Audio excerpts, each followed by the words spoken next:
पवित्र बाइबल का वचन पढ़े और सुने जाने पर प्रभु यीशु मसीह आपको और आपके परिवार को आशीष दे। पवित्र बाइबल 2 शमूएल की पुस्तक का 2 अध्याय वचन 1 से 32 यह कहता है। वचन 1 इसके बाद दाऊद ने यहोवा से पूछा कि क्या मैं यहूदा के किसी नगर में जाऊं? यहोवा ने उससे कहा, हाँ, जा। दाऊद ने फिर पूछा, किस नगर में जाऊं? उसने कहा, हेब्रोन में। वचन 2 तब दाऊद यिज्रेली अहीनोअम और कर्मेली नाबाल की स्त्री अबीगैल नाम अपनी दोनों पत्नियों समेत वहां गया। वचन 3 और दाऊद अपने साथियों को भी एक एक के घराने समेत वहां ले गया और वे हेब्रोन के गांवों में रहने लगे। वचन 4 और यहूदी लोग गए और वहां दाऊद का अभिषेक किया कि वह यहूदा के घराने का राजा हो।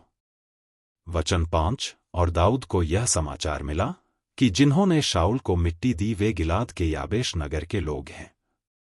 तब दाऊद ने दूतों से गिलाद के याबेश के लोगों के पास यह कहला भेजा कि यहोवा की आशीष तुम पर हो, क्योंकि तुमने अपने प्रभु शाऊल पर यह कृपा करके उसको मिट्टी दी। वचन 6 इसलिए अब यहोवा तुमसे कृपा और सच्चाई का बर्ताव करे और मैं भी तुम्हारी इस भलाई का बदला तुमको दूंगा, क्योंकि तुमने यह काम किया है। वचन 7 और अब हियाव बांधो और पुरुषार्थ करो, क्योंकि तुम्हारा प्रभु शाऊल मर गया और यहूदा के घराने ने अपने ऊपर राजा होने को मेरा अभिषेक किया है। वचन 8 परंतु नेर का पुत्र अब्नेर जो शाऊल का प्रधान सेनापति था, उसने शाऊल के पुत्र ईशबोशेत को संग ले पार जाकर महनैम में पहुंचाया। वचन 9 और उसे गिलाद अशूरियों के देश यिज्रेल, एप्रैम, बिन्यामिन वरन समस्त इस्राएल के देश पर राजा नियुक्त किया। वचन 10 शाऊल का पुत्र ईशबोशेत 40 वर्ष का था जब वह इस्राएल पर राज्य करने लगा और 2 वर्ष तक राज्य करता रहा।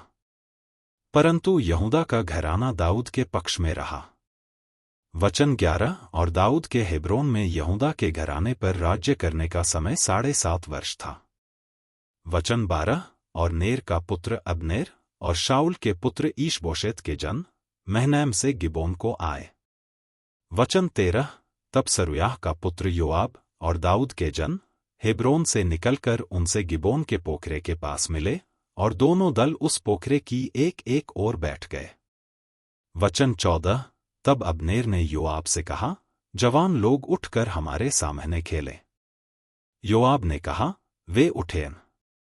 वचन 15 तब वे उठे और बिन्यामिन अर्थात शाऊल के पुत्र ईशबोशेत के पक्ष के लिए 12 जन गिनकर निकले और दाऊद के जनों में से भी 12 निकले। वचन 16 और उन्होंने एक दूसरे का सिर पकड़कर अपनी अपनी तलवार एक दूसरे के पांजर में भोंक दी और वे एक ही संग मरे। इससे उस स्थान का नाम हेलकथ सूरीम पड़ा, वह गिबोन में है। वचन 17 और उस दिन बड़ा घोर से युद्ध हुआ और अब्नेर और इस्राएल के पुरुष दाऊद के जनों से हार गए। वचन 18 वहां तो योआब, अबीशा और असाहेल नाम सरूयाह के 3 पुत्र थे और असाहेल बनैले चिकारे के समान वेग दौड़ने वाला था।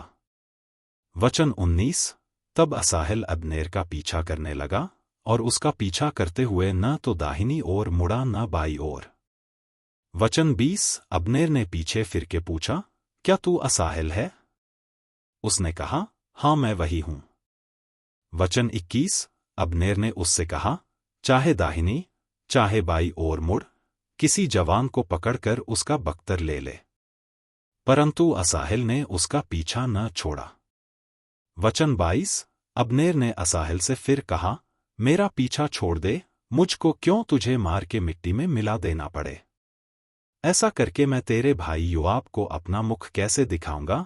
वचन 23 तो भी उसने हट जाने को नकारा। तब अब्नेर ने अपने भाले की पिछाड़ी उसके पेट में ऐसे मारी कि भाला आर पार होकर पीछे निकला और वह वहीं गिर के मर गया। और जितने लोग उस स्थान पर आए जहां असाहेल गिर के मर गया, वहां वे सब खड़े रहे। वचन 24 परंतु योआब और अबीशै अब्नेर का पीछा करते रहे और सूर्य डूबते डूबते वे अम्मा नाम उस पहाड़ी तक पहुंचे जो गिबोन के जंगल के मार्ग में गीह के सामने है।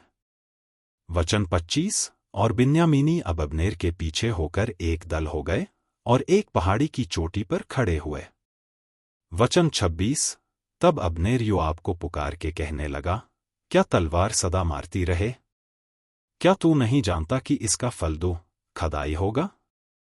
तू कब तक अपने लोगों को आज्ञा न देगा कि अपने भाइयों का पीछा छोड़कर लौटो? वचन 27। योआब ने कहा, परमेश्वर के जीवन की शपथ कि यदि तू न बोला होता तो संदेह लोग सवेरे ही चले जाते और अपने अपने भाई का पीछा न करते। वचन 28। तब योआब ने नरसिंगा फूंका और सब लोग ठहर गए और फिर इस्राएलियों का पीछा न किया और लड़ाई फिर न की। वचन 29। और अब्नेर अपने जनों समेत उसी दिन रातों रात अराबा से होकर गया और यरदन के पार हो समस्त बित्रोन देश में होकर महनैम में पहुंचा। वचन 30। और योआब अब्नेर का पीछा छोड़कर लौटा और जब उसने सब लोगों को इकट्ठा किया तब क्या देखा कि दाऊद के जनों में से 19 पुरुष और असाहेल भी नहीं है। वचन 31। परंतु दाऊद के जनों ने बिन्यामीनियों और अब्नेर के जनों को ऐसा मारा कि उनमें से 360 जन मर गए। वचन 32। और उन्होंने असाहेल को उठाकर उसके पिता के क्रिस्तान में, जो बेतलहम में था, मिट्टी दी। तब योआब अपने जनों समेत रात भर चलकर पहफटते हेब्रोन में पहुंचा।